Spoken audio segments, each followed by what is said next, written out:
Escobar De Dollarization Bombshell, the coming of BRICS plus decentralized monetary ecosystem.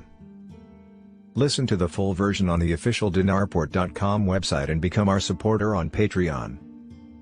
Get ready for what may well be the geo-economic bombshell of 2024, the coming of a decentralized monetary ecosystem. Welcome to the unit, a concept that has already been discussed by the Financial Services and Investments Working Group set up by the BRICS Plus Business Council and has a serious shot at becoming official BRICS Plus policy as early as in 2025. According to Alexei Subbotin, founder of Arkhangels Capital Management and one of the unit's conceptualizers, this is a new problem-solving system that addresses the key geo-economic issue of these troubled times, a global crisis of trust. He knows all about it firsthand, a seasoned financial professional with experience in investment banking, asset management and corporate matters. Subbotin leads the unit project under the auspices of ARIAS, an international intergovernmental organization set up in 1976 in accordance with the UN statute. The global majority has had enough of the centrally controlled monetary framework put in place 80 years ago in Bretton Woods and its endemic flaws, chronic deficits fueling irresponsible military spending, speculative bubbles, politically motivated sanctions and secondary sanctions, abuse of settlement and payment infrastructure, protectionism, and the lack of fair arbitration. In contrast, the unit proposes a reliable, quick and economically efficient solution for cross-border payments. The transactional unit is a game-changer as a new form of international currency that can be issued in a decentralized way, and then recognized and regulated at national level. The unit offers a unique solution for bottlenecks in global financial infrastructure. It is eligible for traditional banking operations as well as for the newest forms of digital banking. The unit can also help to upend unfair pricing in commodity trading, by means of setting up a new, fair and efficient, Eurasian mercantile exchange where trading and settlement can be done in a new currency bridging trade flows and capital, thus paving the way to the development of new financial products for foreign direct investment, FDI.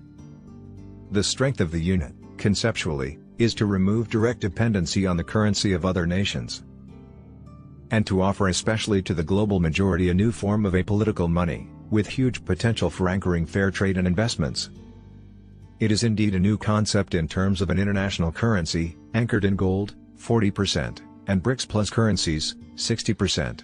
It is neither crypto nor stable coin, as it's shown here. The beauty of going fractal. The global majority will instantly grasp the primary purpose of the unit, to harmonize trade and financial flows by keeping them outside of political pressure or rules that can be twisted at will. The inevitable consequence translates as financial sovereignty. What matters in the whole process are independent monetary policies focused on economic growth. That's the key appeal for the global majority, a full ecosystem offering independent, complementary monetary infrastructure. And that surely can be extended to willing unit partners in the collective West. Now to the practical level, as Subbotin explains, the unit ecosystem may be easily scalable because it comes from a fractal architecture supported by simple rules. New unit nodes can be set up by either sovereign or private agents, following a detailed rulebook and custody of the UN chartered areas. The unit organizers employ a distributed ledger, a technology that ensures transparency, precluding capital controls or any exchange rate manipulation. This means that connection is available to all open DEX and digital platforms operated by both commercial and central banks around the world. The end game is that everyone, essentially, may use the unit for accounting, bookkeeping, pricing, settling, paying, saving and investing. No wonder the institutional possibilities are quite enticing, as the unit can be used for accounting and settlement for BRICS Plus, payment and pricing for the Eurasian Economic Union, EAEU, or as a reserve currency for sub-Saharan Africa. And now comes the clincher, the unit has already received backing by the BRICS Business Council and is on the agenda at the crucial ministerial meeting in Russia next month, which will work out the roadmap for the summit next October in Kazan. That means the unit has all it takes to be on the table as a serious subject discussed by BRICS Plus and eventually be adopted as early as in 2025. Will Musk and the NDB be on board? As it stands, the priority for the unit conceptualizers, whom I followed for over a year during several detailed meetings in Moscow, is to inform the general public about the new system.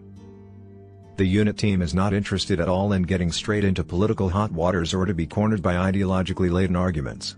Direct references to inspiring but sometimes controversial concepts or authors like Zoltan Pjar may bury the unit concept into pigeonholes, thus limiting its potential impact. What may lie ahead could be extraordinarily exciting, as the unit appeal could extend all the way from Elon Musk to the BRICS' new development bank, NDB, hopefully engaging an array of crucial actors. After a positive evaluation by Finance Minister Anton Siluanov, who remains on the post in the new Russian government, it's not far-fetched to imagine Putin and Xi discussing it face-to-face this week in Beijing. As it stands, the major takeaway is that the unit should be seen as a feasible, technical solution for the theoretically unsolvable. A globally recognized payment/trade system, immune to political pressure. It's the only game in town, there are no others. Meanwhile, the unit conceptualizers are open for constructive criticism and all manners of collaboration. Yet sooner or later the battle ranks will be lined up, and then it will be a matter of seriously upping the game. Academically sound, technologically innovative. Vasily Zabaikin, co-author of the unit white paper and founder of CFA Center, unit's technological partner at Skokovo Innovation Hub in Moscow, crucially stresses, the unit represents apolitical money and can be the connector between the global south and the west. He's keen to point out that the unit can keep all the wheels turning, unlike most of the other concepts that feature dollar killers, etc. We do not want to harm anybody.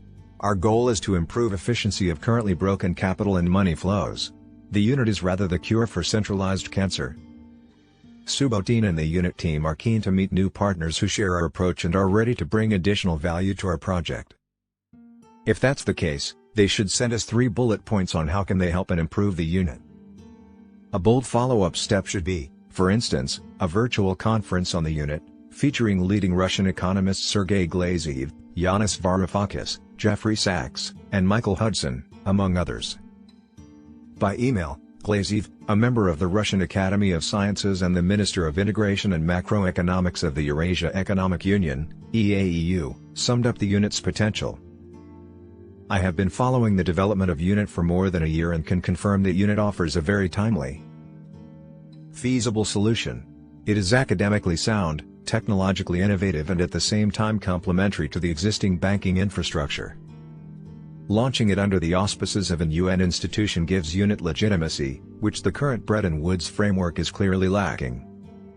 Recent actions by the US administration and loud silence from IMF clearly indicate the need for change. A decentralized approach to emission of potential global trade currency, whose intrinsic value is anchored in physical gold and BRICS plus currencies, makes unit the most promising of several approaches being considered. It balances political priorities of all participants, while helping each sovereign economy develop along its optimal path. The new development bank, NDB, and BRICS Plus shall embrace the concept of unit and help it to become the pinnacle of the new emerging global financial infrastructure. Free from malign political interferences while focused instead on fair trade and sustainable economic growth. A clear, practical example of possible unit problem-solving concerns Russia-Iran trade relations. These are 2 top BRICS members. Russian trade with Iran is unprofitable due to sanctions, and both cannot make payments in US dollars or euros. Russian companies suffer significant losses after switching to payments in national currencies. With each transfer, Russian businesses on average lose as much as 25% due to the discrepancy between the market rate in Iran and the state rate. And here's the key takeaway: BRICS Plus as well as the global majority can only be strengthened by developing closer geoeconomics ties. The removal of Western speculative capital shall free up local commodity trading, and enable the pooling of investable capital for sustainable development. To unlock such a vast potential, the unit may well be the key. Listen to the full version on the official dinarport.com website and become our supporter on Patreon. Source: Dinar Caps.